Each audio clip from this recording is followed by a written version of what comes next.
on PBCJ. I am Simone Absalom.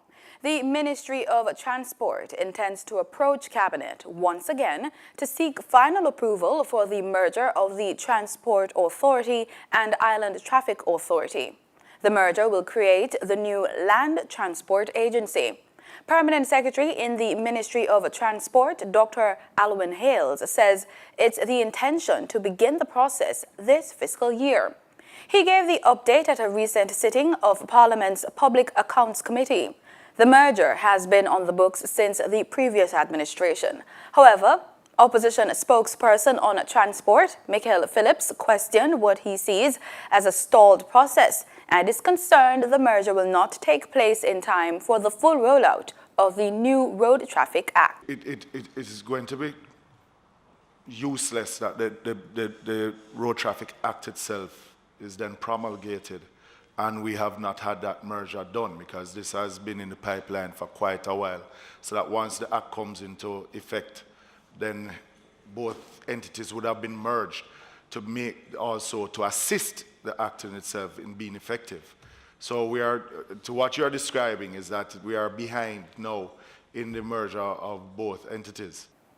Dr. Hales says in order to proceed quickly under the current legislative framework, a new executive agency could be created as an interim measure. In terms of what we have been directed to do by Cabinet, that is to establish the authority, to look at establishing the authority as an executive agency, we are able to proceed with the current legislation because the executive agency really can still relate to the authorities, that is the statutory bodies that are in place. So the Transport Authority is a statutory body.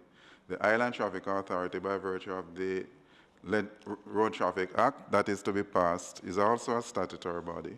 And the executive agency will relate to that statutory body in a manner similar to how So we're creating a third body. When we're supposed to be merging two into one, we're actually creating three. Well, if we go the executive agency route, that is how it would be done. Similar to how NEPA relates to the various bodies. It is somewhat unwieldy, but it is an interim measure that we can implement quickly. The Jamaica Public Service Company, JPS, is clamping down on electricity theft with major operations in 8 parishes. Operations were conducted in Kingston and St. Andrew, St. Catherine, St. Mary, St. Anne, St. James, Westmoreland, and Hanover.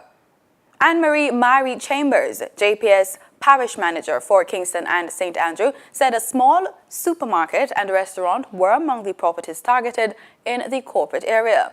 4 persons were found abstracting electricity illegally, although they possessed a meter. Another 5 persons with illegal connections had no meter were asked to visit the JPS office so they could sign up for a legal connection. Earlier this month, JPS announced that it would be allocating $30 million towards the eradication of electricity theft. Education Minister Senator Ruel Reid is urging parents and guardians with children entering high schools in September to continue supporting them throughout their educational journey. He made the appeal during the Grade 6 Achievement Test Awards ceremony for the top 1,000 performers island-wide at the National Arena in Kingston yesterday. Among the 1,000 awardees who scored 95% and over averages were this year's top 6 Grade 6 Achievement Test students Joel Barrett, Kayla Wright, Shaniel Miles, Zia Francis, Zane Glenister, and Jaden Clark, who scored 100% in all subject areas. Zane and Zia are from Emmanuel Christian Academy. Joel is from Meadowbrook Preparatory. Kayla is from St. Hugh's Preparatory. Shaniel and Jaden are from Stella Maris Preparatory and Kensington Primary, respectively. The Education Minister, while noting that he is confident that the students will master high school, also encouraged the students to be humble and listen to their parents and guardians. The minister argued that the students have not yet reached their destination and told them that their achievement was the beginning of the next journey on the path to success. In regional news, Prime Minister Dr. Hubert Minnis defended his decision to fire 3 of his parliamentary secretaries Wednesday, as he asserted that his decision was not personal, but protocol of parliamentary procedures. His comments came on the sidelines of the blockchain and cryptocurrency conference in the Grand Bahama. We have more in this report. MPs were given letters of termination from their government jobs. As a result, MP for Pine Ridge Frederick McAlpine is no longer the chairman of the Hotel Corporation. MP for Baines and Grantstown Travis Robinson Post as parliamentary secretary in the Ministry of Tourism and Aviation was revoked, and member of Parliament for Golden Isles Vaughn Miller's position as parliamentary secretary in the Ministry of Social Development was withdrawn. The nation's leader was asked about the firings, and he says that as Prime Minister, he has a responsibility to follow cabinet rules and regulations. I cannot allow my personal views to get into democracy. We have a parliamentary procedure, and I must adhere, respect, and ensure that the parliamentary procedure lives on and is honored and respected thoroughly. We are a democratic society. We practice the Westminster system, parliamentary procedure, and I have certain obligations, and I will ensure that I adhere to my obligations. I'm committed to that, and I must ensure that democracy must always be in the forefront, and democracy must always prevail. I have a responsibility, and I will not shun away from my responsibility. The budget was passed in the House of Assembly on Monday night and is currently before the Senate for debate. Once approved, the budget is expected to solidify the country's fiscal agenda for the next year. Prime Minister Minnis says this budget has everything to do with the future growth and development of the Bahamas. I don't concentrate on just what is today. Sometimes one has to make difficult decisions today so that you can have a better tomorrow. And I focus more on tomorrow, but at the same time ensuring that one has a great today. But many Grand Bahamians continue to question the government's decision to levy an increase in value-added tax when the local economy continues to struggle. The Bahamas were poised for 2.5% growth.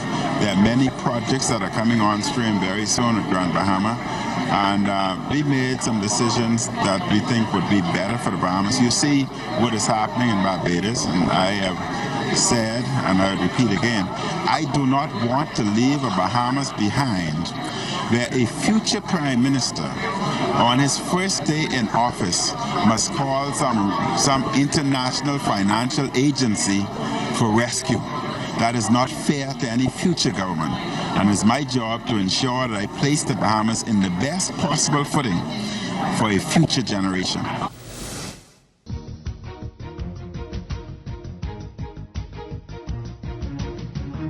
In sports, MVP track club's Julian Ford was the fastest qualifier heading into today's semi-finals for the men's 100 meters, following quarterfinal action on Thursday night at the JAAA Supreme Ventures Limited National Senior and Junior Championships inside the National Stadium. Competing in Heat 2, Ford registered a season's best 10.10 seconds. Nesta Carter was second in 10.19 ahead of Wasim Williams, third in 10.33. Teammates Kenroy Anderson and Johan Blake of Racers Track Club were also impressive in the first heat. Both crossed the line together in 10.11, with Anderson getting the win in what was a personal best for him. Former national champion O'Shane Bailey of Sprint Tech was third in 10.24 seconds. Taekwondo Tracy won Heat 3 in 10.12 with Julian Walker second in 10.29. And that's the news. Do stay with us. The weather report is next.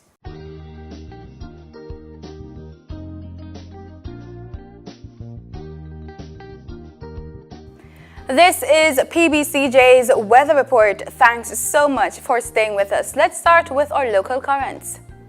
Across the island today, we can expect warm temperatures between 29 and 33 degrees Celsius with the highest temperature forecast for Black River, St. Elizabeth.